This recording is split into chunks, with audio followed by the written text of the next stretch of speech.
Hello, good people in that, and welcome to the Cringe Fest. Welcome to using a dead woman as boner bait. Sex appeal. Yeah. No, because even then, like, sex appeal is like, that's putting it nicely. Yeah. But yeah, this is literally using a dead woman as, like, MILF boner bait in a French maid outfit to make this old Japanese vaguely pervert talk. Yeah. About a murder case that the chef of the restaurant who... This whole case is just all kind of fucked. Yeah, honestly. Like, this is the most convoluted any Phoenix Wright case has been so far. And I don't know about convoluted, but definitely the strangest case. And that is saying something. Yeah. Because we've had a lot of strange cases in the past. Yeah? So, like this is a whole new level. Yeah. Anyway, about the incident. You mean the man who died after drinking a Giappuccino? It's like he's a different person. It was quite a shock, even made for me. He was a strange-looking boy. The girl took the Giappuccino over to him, see? And was the customer alone? Definitely. He was the only person at the table. Then he took one sip of his Giappuccino and he said something like, "Arrgh!" and then collapsed, dead. Oh, how terrifying. You're so good at listening, aren't you? I'll tell you anything, whatever you want to know. He. I really don't like his face. His horny fucking, like, you can tell he's, like...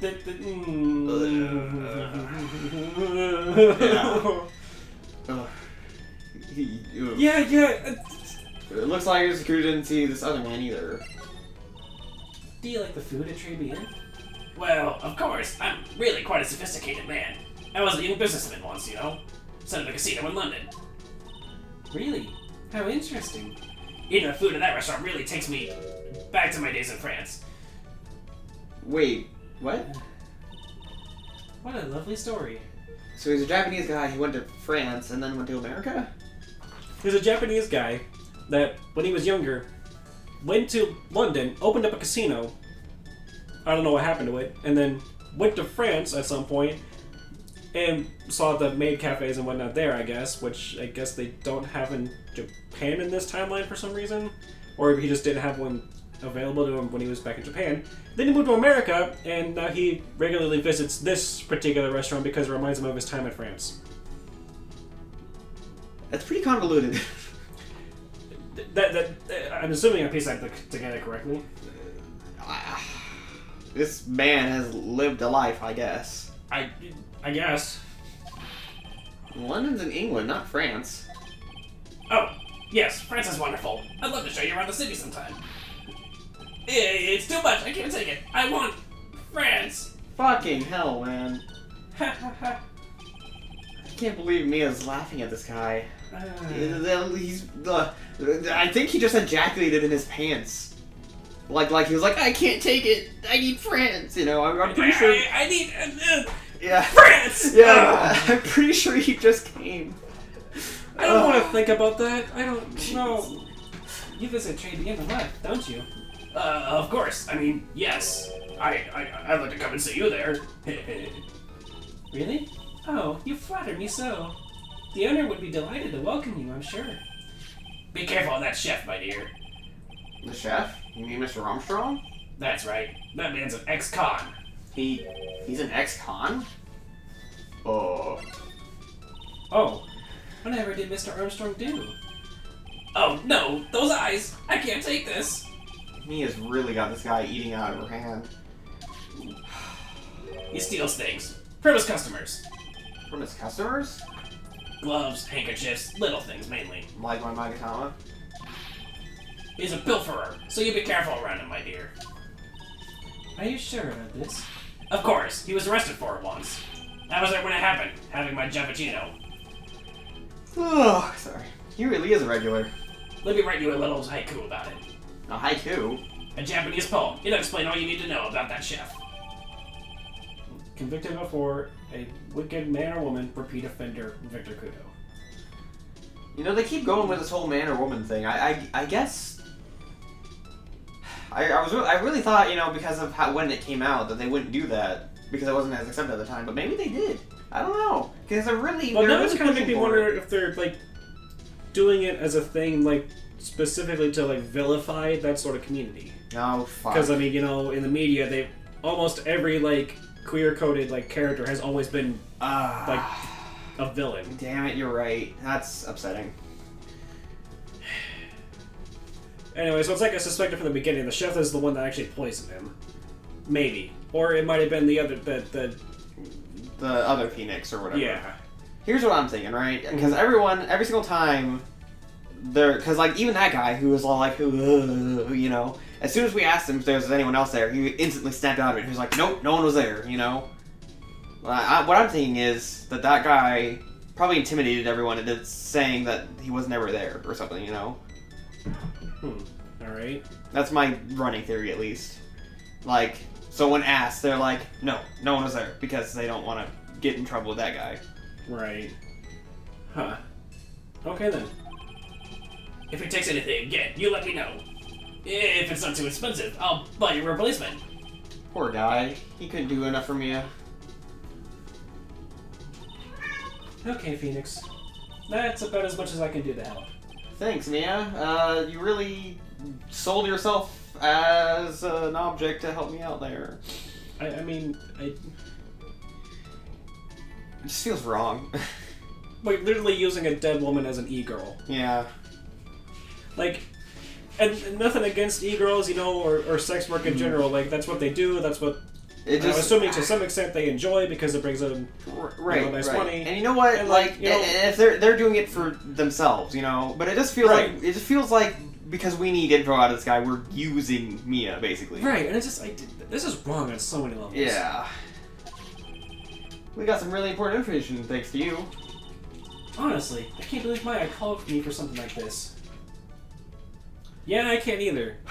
Yeah. Like, I mean, nice idea, I suppose, but also, really? Like, really? Was there really no other way we could have... Also, there's not much of an age difference between Maggie and Maya, is there? Because isn't Maggie, like, let's find out. something? Maya is 19, and Maggie Maggie's- is 23. Yeah, so it's only a couple years difference. Whatever. I guess it's about time to wrap up today's investigation. When did you change? That was quick. Right? Yeah. Not enough of being a waitress? Yeah, plus no one came to the restaurant. Oh la la, Mademoiselle Maya! No, you can leave me like this! I'm sorry. That reminds me. Mr. Armstrong had a Psych Locker 3, didn't he? I might ever break those. Mr. Armstrong, I hope you won't mind, but I'd like to have another word with you. Volunteers! Of course! Well, before I do that, can I present these things? No. We already did this. Hold on. Sorry. Pardon. Without my reading glasses, I cannot see this. I do not read English well. He's not even looking at it. We better find a way to make him look then. Is this different than... Yes.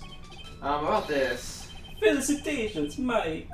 Quesas? J no comprehend. Nick, don't just make something up. Okay, actually I already read that once. Yeah. Okay. Well, fuck it.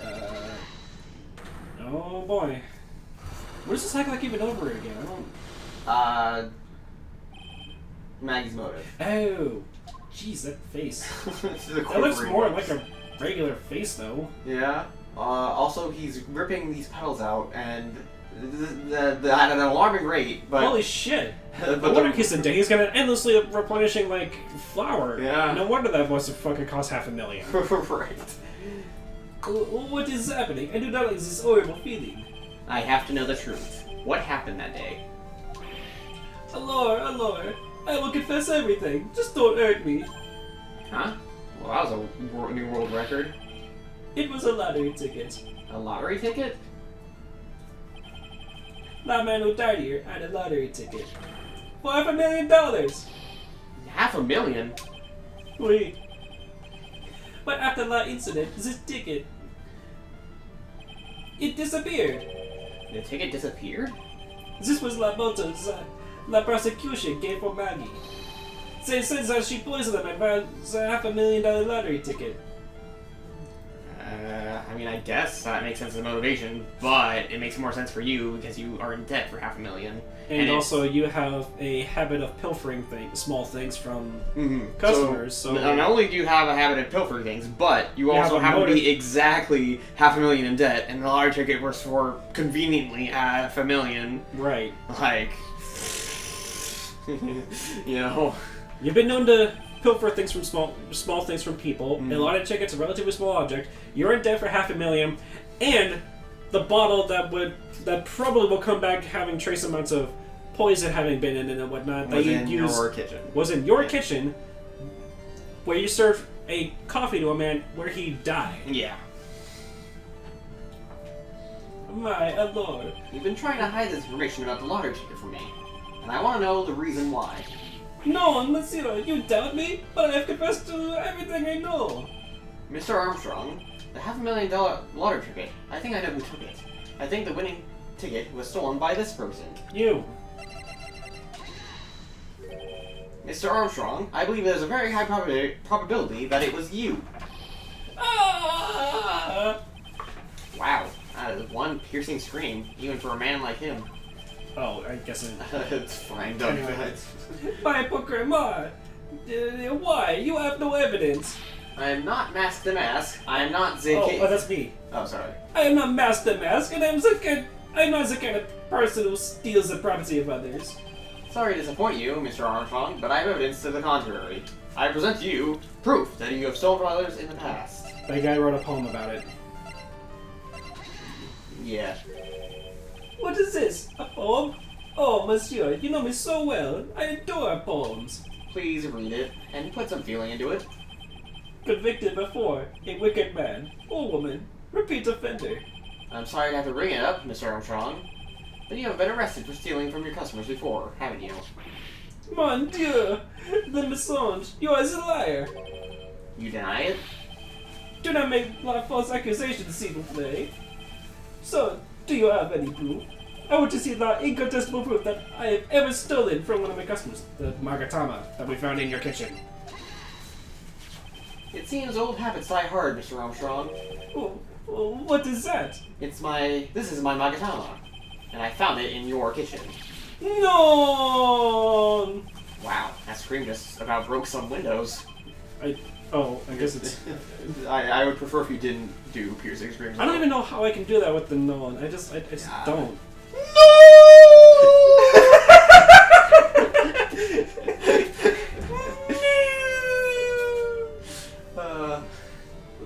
Wait. I have a weakness for the little trinkets and not figurines. It just slips out. I cannot stop it. So, he's a Kleptomaniac, or? Yeah. Is that what they're called? Yeah, that's what it sounds like. So, you've stolen handkerchiefs, gloves, and other things from your customers, right? Oui, it is not true. I am just a timid little girl inside, monsieur. A timid little girl. Besides, this time, it was not that small trigger, oui? It was $500,000. My, non, why would I steal it? I have no need for such money. Really now? Oui, monsieur. What is it? Is it true that you're in some pretty serious trouble? And that you are in desperate need of a large amount of cash? This restaurant is deep in the red, isn't it? You have a loan to the tune of $500,000. That lottery ticket would have wiped out your debts. Well, Mr. Armstrong, what do you have to say for yourself now?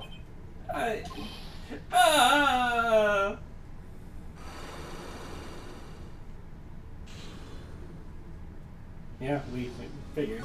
Yeah. Mr. Armstrong, you said that the victim had a winning lottery ticket for $500,000. How did you know he had something like that in the first place? Listen, man, he was listening to the radio with his earpiece. Maggie said something about that too. the winning number was announced on the news, I think. All of a sudden, he exploded. Yes, $500,000, he shouted. And the ticket?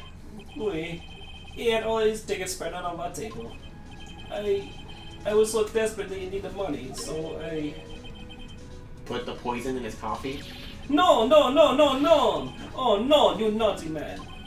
I simply helped myself to one of his tickets. What? My victim collapsed and Maggie passed out. I thought to myself, poor huh? He had so many of them. Yeah, but only one of them was a winning ticket, right? How could you do that, Mr. Armstrong? Maggie was arrested because of you. No, this is not true. I did not take it. Took it for $500,000, I mean. But you just told us you did. You said you took a ticket. No, my field. It was not... This might be Phony Phoenix. I think. Yeah, that's enough. Huh? No, it was good. Oh. Okay. No. To be fair. Ah! Yeah. Mr. Godot! What the heck are you doing here? This is without a doubt the worst coffee I've ever tasted, Mr. Armstrong. You came in here for coffee? Does this craving for coffee know no bounds? It does not! Ah. Perhaps Mr. Armstrong stole one of the victim's tickets on the day in question. I am La Erde, no? I am La Erde, no? Just a pretty little girl who everyone is laughing at. But in that case, Maggie should be the only one under suspicion. He had the wrong ticket. What? Mr. Armstrong made off with the winning ticket's pretty neighbor. So the ticket he took was worthless? Not quite. He did win something. $1. You see, I have just a pretty face. Without my looks, I have nothing. So, what happened to the winning ticket then? The one he meant to steal? Indeed. What did happen to it? I don't like spoiling myself by watching trailers, so we'll just wait and see how the movie turns out tomorrow, won't we? If I had to guess, it's probably Phony Phoenix that stole the real one. That's what it kind of seems like. Also, the fact that, like, he just disappeared when we were out talking to him out back. Yeah. Strange. Indeed. Anyway.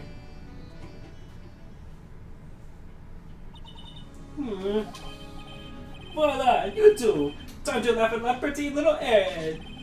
Looks like I won't be eating this note anymore. Okay. You know, Phoenix, you could just, like, hold on to it as a souvenir or something, you know? Take out, like, a souvenir from each case. I guess? I mean, I guess maybe you can't do that with evidence, but that just seems like something you could be like, oh yeah, you know, like, look at, like, a few also, years down the road. Also, why would you throw that away? Because that's evidence we have saying that, yeah, he has a record. I don't know, but all I'm saying is... mean anything, but... All I'm saying is, like, a few years down the road, right? Say you just, like, open up your file, like... Yeah, you just, like, in his apartment or whatever, and he, like, pulls out, like, oh, yeah, I remember this. This is from that one case. Just, like a file, like a scrapbook on, like, this particular case he was working on, and, like, I bet he's got, like, a scrapbook of, like, each, like, case he's worked on. Well, I don't know. He seems to throw away stuff pretty easily. I mean, this is one thing that he has, yeah, but... I guess. Baby! Baby! Say hi to Eagle, everybody. Goodness. I'm gonna shut the door a little since she's not really out there anymore. Yeah. Meow.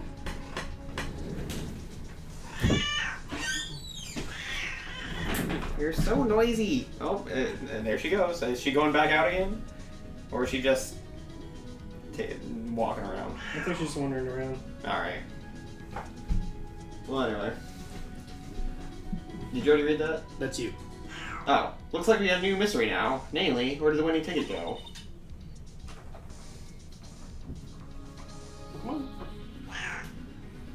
I've got a bad feeling about this. Well, anyway. We can't let Maggie suffer any longer for this. Clearly not, and certainly not again. Now we're finally getting to, like, the fucking first trial. The first day of the trial, anyway. Right. Sheesh.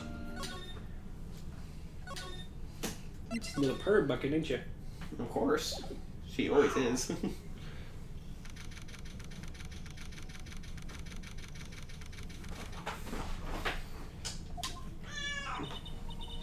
I see. I guess I should have expected this. Nobody saw the other guy, huh? But he was there when I turned the copy over, sir. Scout's honor. I don't know who this is. Maggie, bow! Hey! Oh, yeah. Detective Gumshoe. Are you doing alright? How are you feeling? As if you need to ask either question, sir. Hey, don't let him get you down, Maggie. And don't forget to eat well, okay? Roger. And you! Yes? You better square this case away. Got it, pal? Maggie's innocent, you hear? You screw up, then I'll be doing some squaring away myself. With your face! Squaring away some paperwork for your arrest, pal! I think he's serious. But what can you even charge me for? Negligence, I guess? Criminal negligence, maybe something about like false representation in a courtroom. There's a thing regarding, I don't know exactly what it's called, but like there is a thing like that. Alright. Where like, so in the way courts work, from my understanding, you have like a private like lawyer and defender that you hired yourself to, you know, take your case. You either you go that route, you use the public defender if you can't afford, you know, one, or you can represent yourself. But I think it's technically illegal to like have somebody who is not officially any sort of like lawyer or public defense or anything represent you in court. Well, if that's the case, then Maggie might be in trouble for something else later after we get through this. Because technically the other Phoenix wasn't me, and that would be illegal, right? Yes, but she didn't know, because the guy presented himself as, you know, being Phoenix, and I get the feeling she didn't see the guy before the trial happened. I imagine that she essentially just got a letter saying that Phoenix was going to represent her, and she probably thought it was you. Well, no, remember he met her she said that he met us, basically, in the what's it called? The restaurant? No. Or they're at the detention center. Detention center, thank you. That was it, yeah. And asked him to take the case, basically. I remember there being a conversation about that. Oh, well then... But we defended her before. How would she not recognize us? That's what Phoenix asked as well. And she was like, well, you know, now that I think about it. And you're like, oh, really? Well, Jeez. if they really want to push it for that, and that's assuming that it even actually is illegal. I don't know. I think it is, but I don't know. I'm not a lawyer. I'm not any sort of like, yeah, you know, criminal law justice person. I don't know. Yeah, fair enough. And that might not even actually be a thing in this world. Yeah. Even if it is actually illegal technically in, you know, IRL. He's going, hey detective, you're on our side for once, right? He's always on our side. Yeah. Yep. So you'll be able to have Maggie out, right? Really? Yep. Can you, sir? Of course, I've got the situation under control, pal. I'm gonna be the first witness on the stand today. If something I say doesn't mesh with the facts, make sure you point it out, alright, pal? Sure. Okay. We're forming a united front today, pal. You get me? I can't tell you how grateful I am, sir. I've always admired you so much, Detective. I know I can count on you. Looks like it should all go pretty smoothly today, huh? I can only wish. What if fucking, like, Zinio, whatever, fucking shows up and tries to defend her? Yeah. Jeez.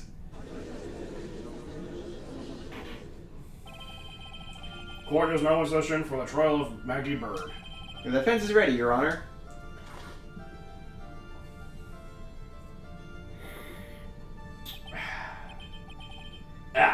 Bitter. So, I've got a brief question. Godot. How come, when Maggie had her original trial with the fake me, you weren't there for that, but now that it is the real me, you turn up? I didn't even know she had an original trial until I found out yesterday. I just think it's awfully convenient that you weren't there. Also, I had other cases I was handling at the time. I assigned Payne to it, if I remember correctly. Yeah, well, I know Payne was the one. I just find it awfully convenient that you weren't there for the fake one, but you are here for the real me. It's just really weird how it works out like that. I was assigned the Dre trial case. What do you want?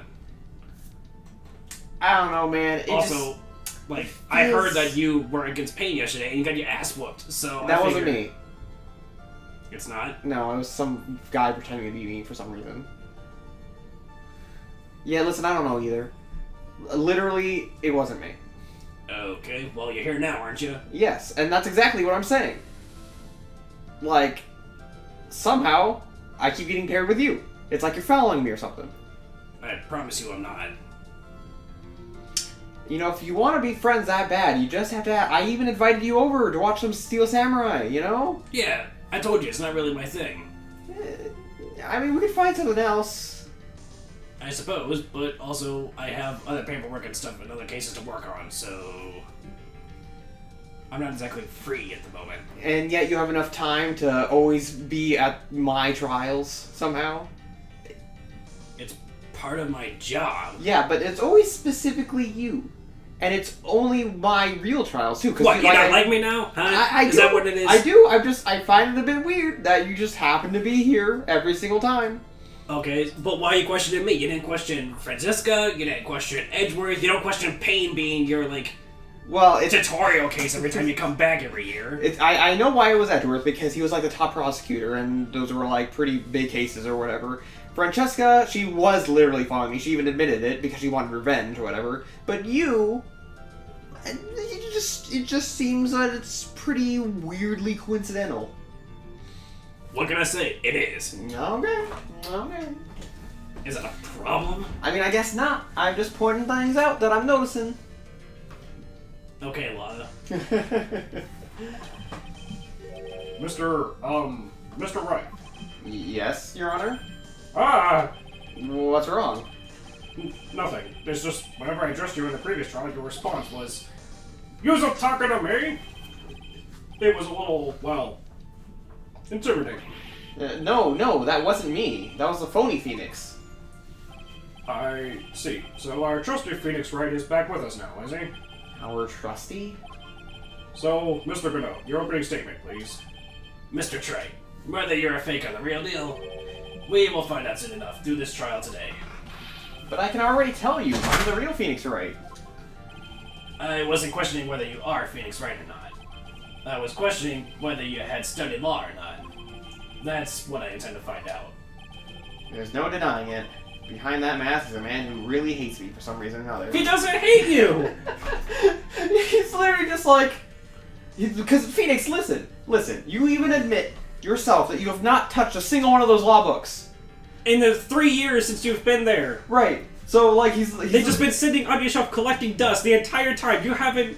Because they're intimidating for you to read or whatever. You haven't dragged out a single one and bothered to study any law. Right. You've literally just gotten through all of this because you had some training under Mia and you retained all of that information and you get really fucking lucky.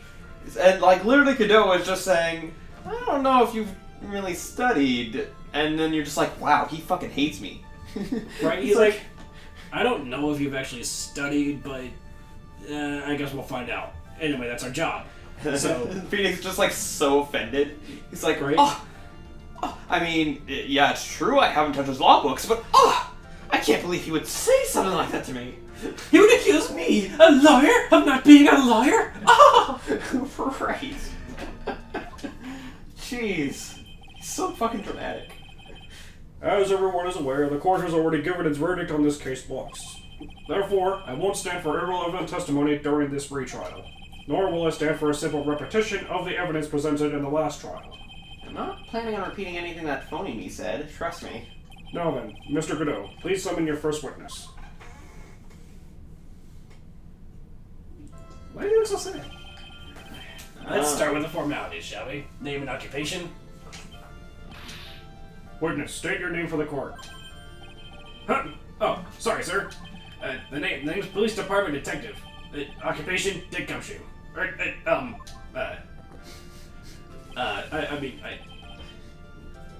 Other way around, Detective. Huh?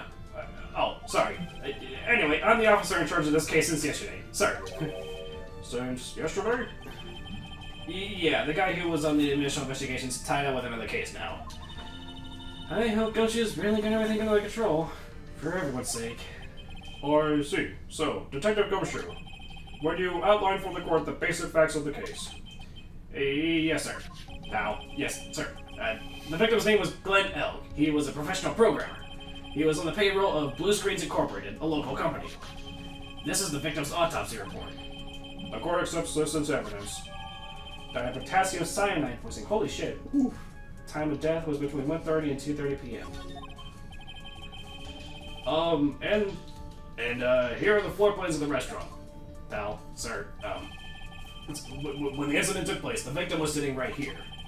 The poisoned coffee was brought over to him by the waitress. The waitress being the accused? Yeah. The victim died from poisoning almost immediately after he took a sip of the coffee. At the time of the incident, there were 2 other people in the restaurant. Mr. John Armstrong, the owner and chef, and a regular by the name of Mr. Victor Kudo.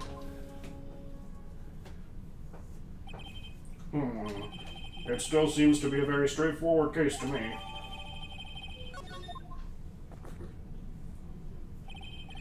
Come, detective. Take up this hammer and nail the defendant's coffin shut with your own 2 hands.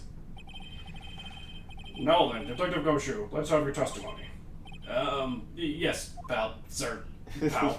Sir, pal, sir. Sir. Pal, sir. Sir, Pal, pal. sir, pal. Yes, sir, pal.